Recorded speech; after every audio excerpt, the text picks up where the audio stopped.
you and I had a call with her about just our normal marketing and ads and all this, and we were like, oh yeah, there's like no leads. And then in the background, at some point when you guys were discussing something, I was like, let me just add this up and see like how bad May's leads were. May was 8 non-junk leads, April 9, March 8, meaning it was actually the same. But then we were like, well, why do we feel like it's so low? The churn, if you want to speak to that, we had one of our longest running and most successful clients kind of reach a natural stopping point. Yeah, I mean, we were working with them for 3.5 years. We ended at all-time high organic traffic. We ended at all-time high lead numbers.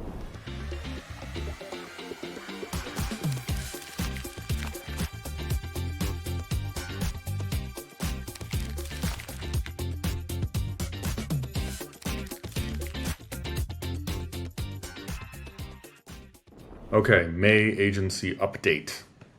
Are you ready? I'm ready. So, as though you don't know, last month we said we reached an all-time high. God, my memory is so bad. What did we say last month? I think we said we achieved an all-time high. I think it was an all-time high in revenue is what we said. Yeah. All-time high in revenue. Our client count, that has continued in May. So the changes in client count, which is the key thing we report on this, is one client churning in May, or Yes, we had one client churn in May. and then but 2 new ones started in May. So we actually are up one more in April to 22 clients, which is again all around that halfway-ish mark on our road to kind of like 40. I think when we started this double agency kind of updates and series, we kind of were loosely saying we're around 20, we want to get to around 40, but the actuals was that we were around that, like technically at I think we were at 17, yep. yeah, 17 when we did that first episode at the beginning of this year, 2024. And so 5 more to 2022, including a couple churns, like net 5 more clients out here in May. So I don't know if we're quite on pace to double, like 5 months, 1 client each. Oh no, that would do it, right? Because in 2 years doubling, that's 24 months. So hey, if we keep up this rate, we're on track. But anyway, it feels like we're doing pretty well. And the other sort of And our churn rate has gone down. So I think this whole year we've had 2 churns. Yeah. And I think what the other kind of big update that we've been doing on a lot of these update episodes is then talking about the operational side and how with this increased in client count, we're feeling like we're kind of, how do we put this? Like healthily at capacity or like, we're just kind of like, We're always just kind of at capacity. I feel Right. like we're trying to hire and train and get ahead of new client growth. And I feel like every time we bring on a new person or train someone into that role, we're kind of back at capacity. And I feel like that's it's pretty accurate. I feel like we've been hiring a lot of people, there's been a lot of new writers. You could probably speak to that better than I can. And then I feel like the second someone is good enough to come onto an account, we have a new client that they're kind of getting taken with. yes. I think Asterisk David has been doing really well on the hiring side. And we actually have a couple extra clients. I think there are a couple extra writers that we haven't yet assigned to clients. And I can speak to that. I know that some of them watch or listen to this because every once in a while when the email comes from me, they'll reply and be like, hey, like I like on the list or I applied or whatever. And like your episode says you guys are busy. Like, am I going to get a piece? So just like, I think what's happening is when we get these new accounts, we need to have someone a little bit more established be the main person, whether it be strategist or the main writer. And so some of the new writers, we still have what David refers to as the bench, right? Because you can't just put at least we would need someone who can edit them heavily or whatever. And I'm trying my best to kind of do that.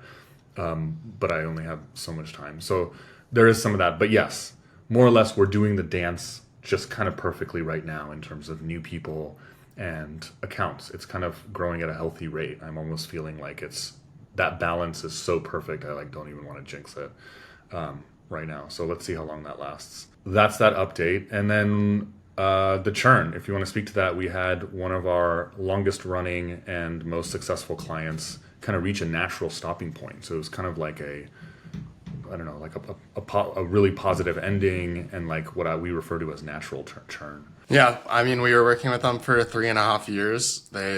We ended at all-time high organic traffic. We ended at all-time high lead numbers. In terms of just the reason behind it, yeah, it just reached that point where we've kind of gone after almost every variation of bottom and middle of funnel keyword that we can think of. A lot of the growth in the last year then came from updating past pieces and reclaiming a lot of our rankings. And so you can look to the episode with David on the reclaiming rankings and seeing that lead growth go up. And so, yeah, hitting those all-time high numbers were due to a lot of the updates.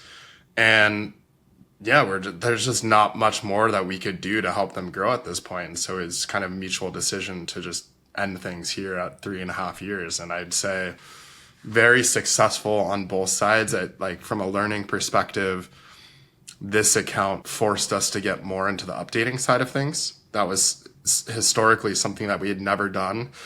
Just so for some context, last February 2023, their rankings had started to decline a decent amount just due to increased competition, the SERPs changing.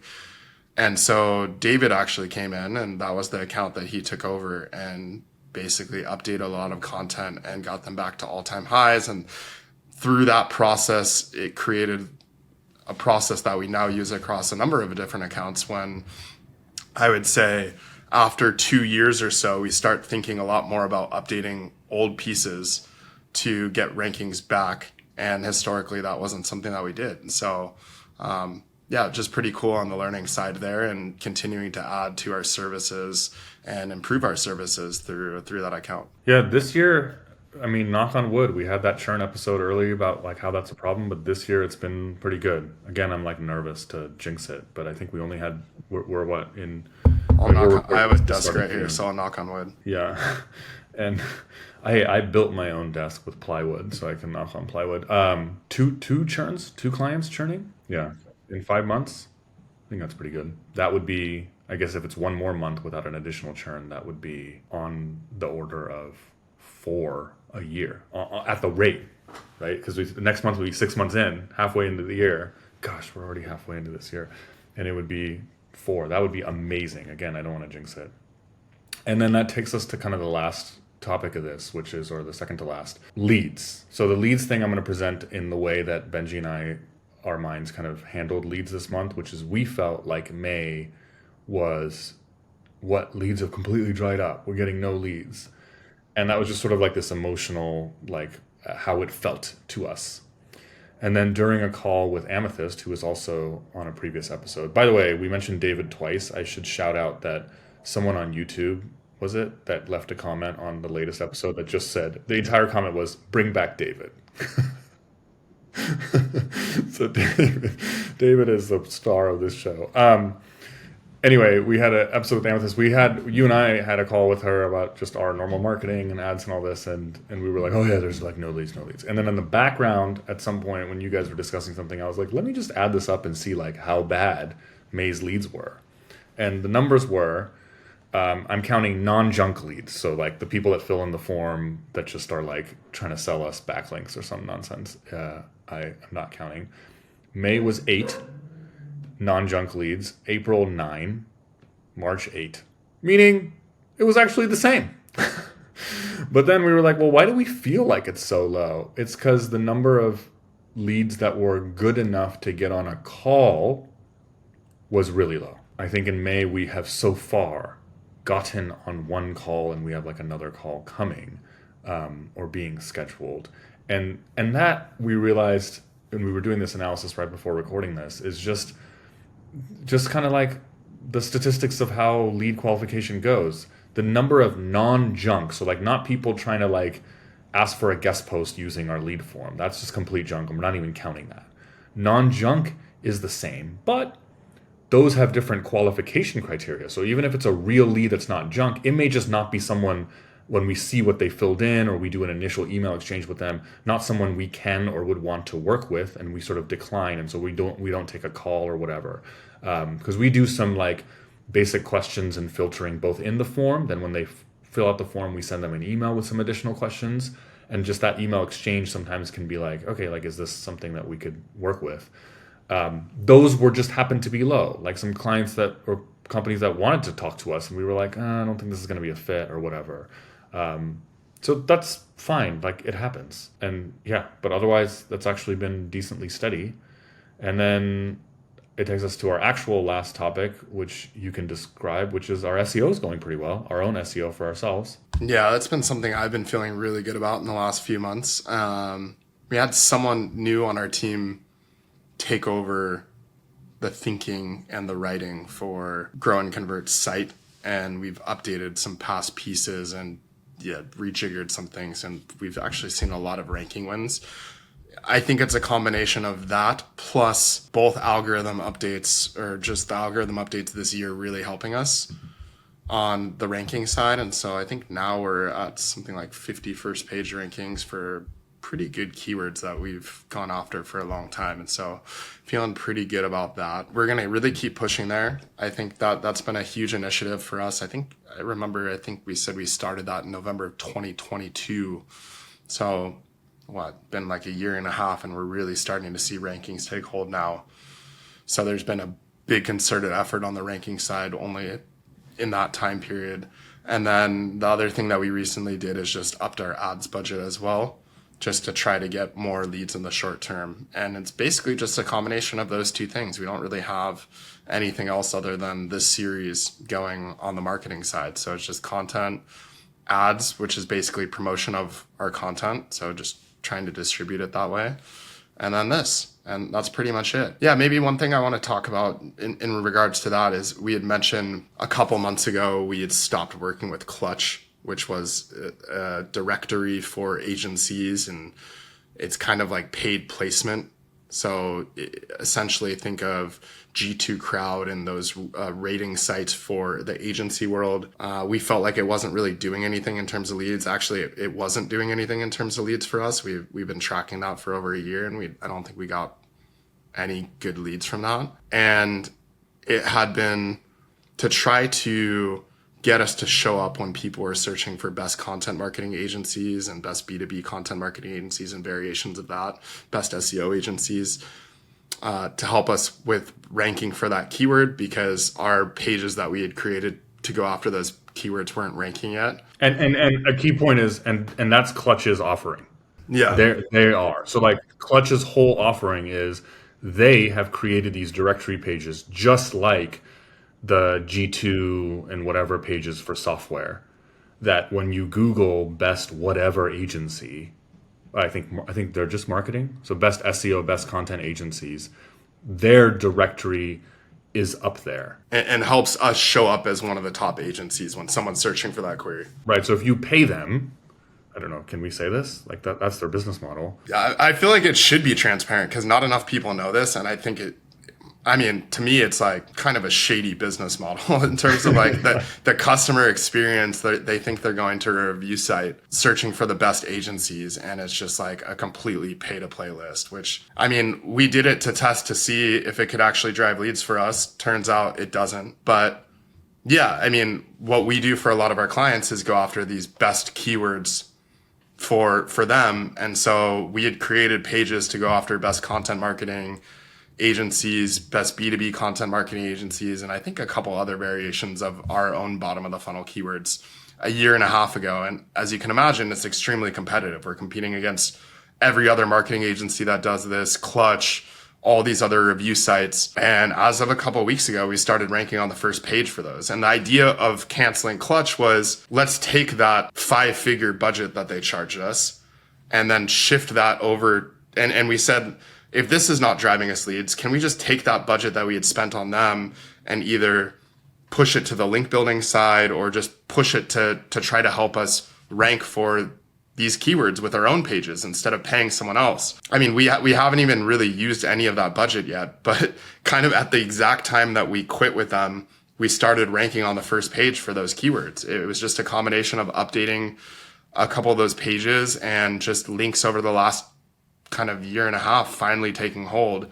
And there's been some really cool things that have come up it. Like, I think last week I searched on Perplexity for best content marketing agencies, and I shared this on LinkedIn, and best B2B content marketing agencies, and we were the number one suggested agency that came up. And I think it was largely from our own article being used as the source for the information in that. And I think you looked at ChatGPT, and we're also in the top 10 list on ChatGPT too. Cool learning for us is just on the AI side and the AI suggested results. The AI is Googling, kind of. I mean, ChatGPT is owned by Microsoft, so it's using Bing. But ChatGPT 4.0 that I just searched, that Benji's talking about just before we started recording this update, I just asked ChatGPT. It's probably in my history. Where's that window?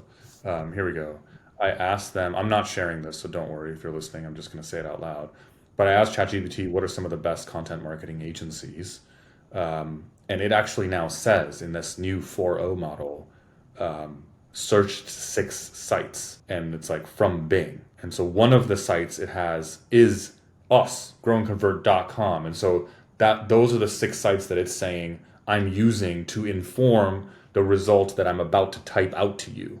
And so there's 2 wins there. One of them, it's like ours is one of the 6 that it's finding on Bing, which is interesting. When I Google that same thing, best content marketing agencies on Bing, is that funny that I just worded it that way? But when I Google it on Bing, I don't actually see our post on there. But anyway, and then we are the 10th that it happened to spit out in its like text result. Yeah, and on Perplexity too. Like I searched it today, and now there's different sources and a different list, and we actually show up as like a notable mention instead of one of the top 10s. And so, but you had searched it last week on Perplexity, and we were like the top 1. We were the number 1 suggestion for both top B2B content marketing agencies and best content marketing agencies. All that to say, there's a lot of fluctuation. Again, these are super competitive keywords.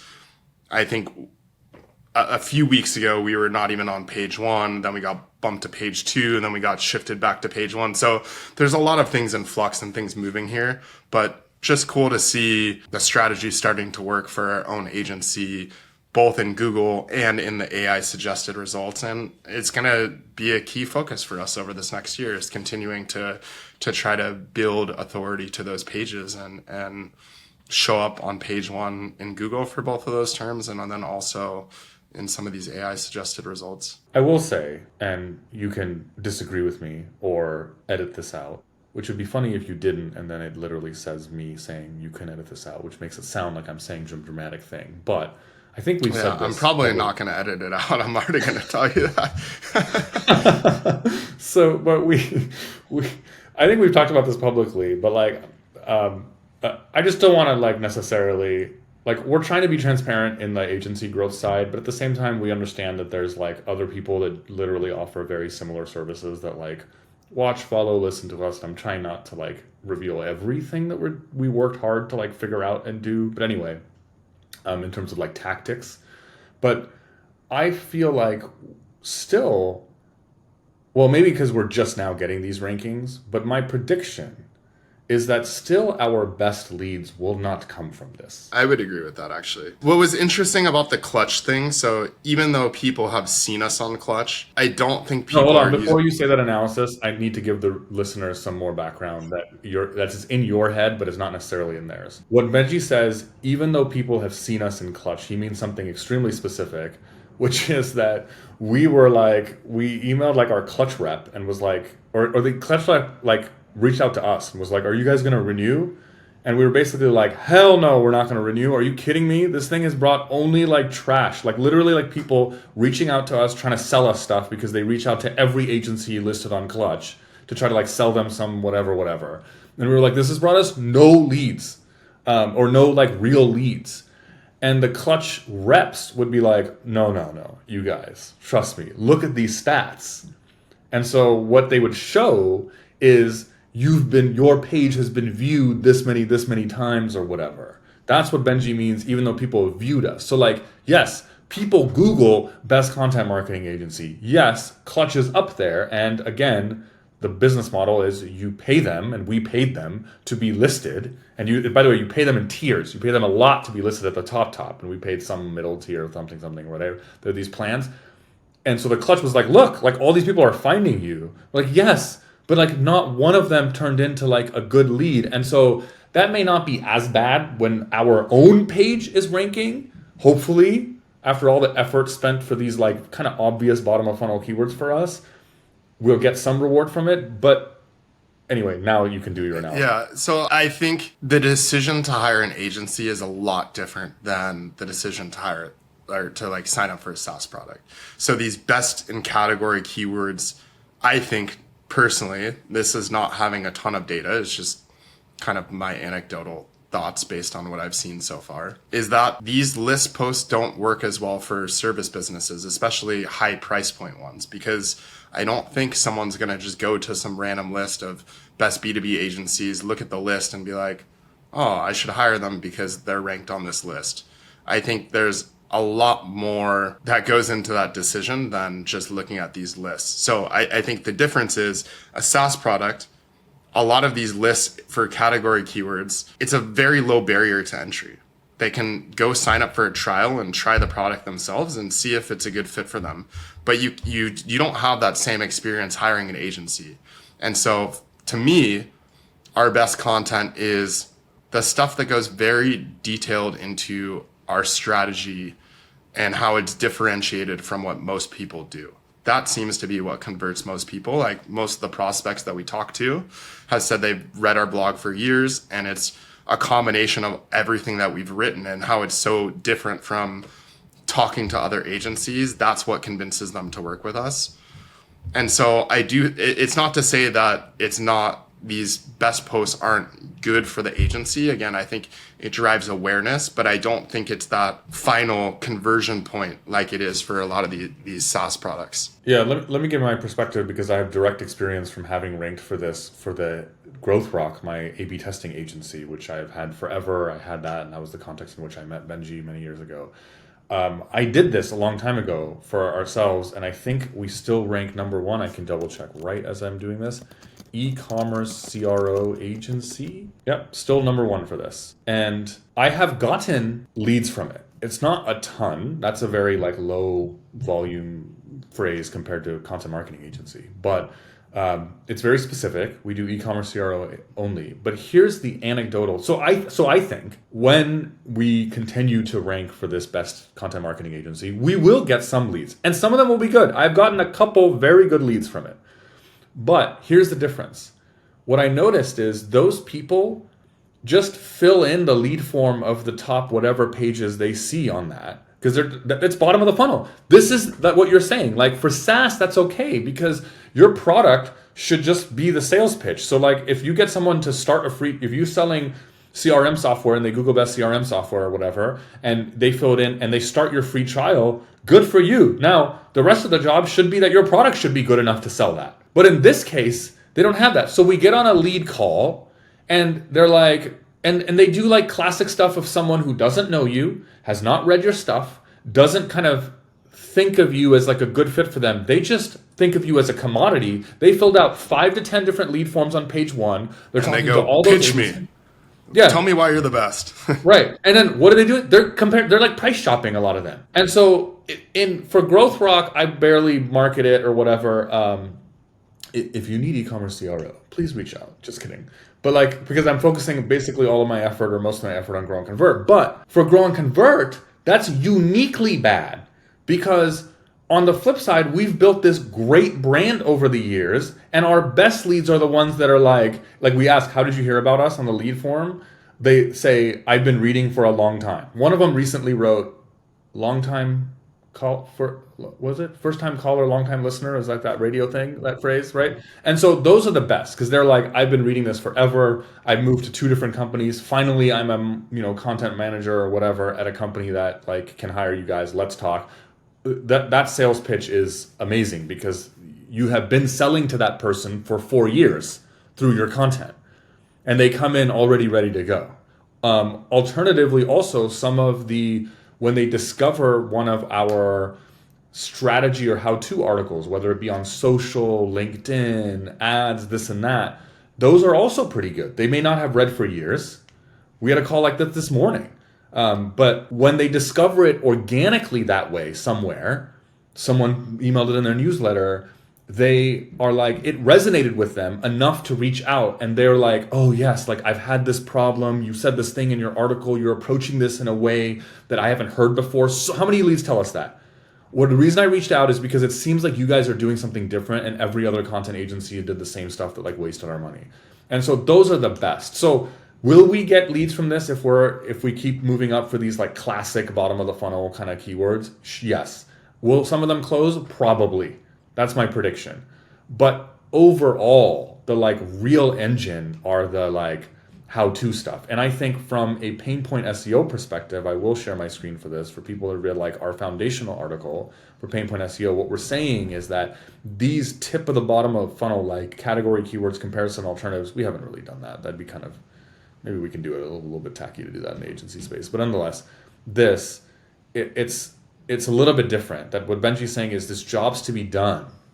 Content strategy articles we write, how to do this, how to do that, highlight us better because it allows us to go into depth on how our strategy and technique is different.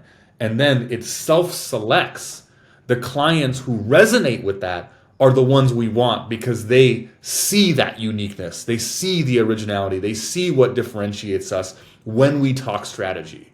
And those, I think, for agencies and all are our best leads. Side note, now that it's getting worked up about this, this is also why we don't actually work with any agencies or service businesses. We're very careful to filter from our client perspective. We used to do a lot of those in the early years, and it became tough because in order to market well and write the content well, you need a lot of that. And sometimes it's hard to get it as a third-party vendor, or maybe the company just doesn't have a lot of that. It's kind of like Me Too-ish, and it became hard to market. So if you're a service business, like, that's not easy. I would say marketing services is more specific. We don't really take marketing services anymore. Yes, sorry. We'd have a lot of service businesses. If you're in healthcare, we would love to talk to you.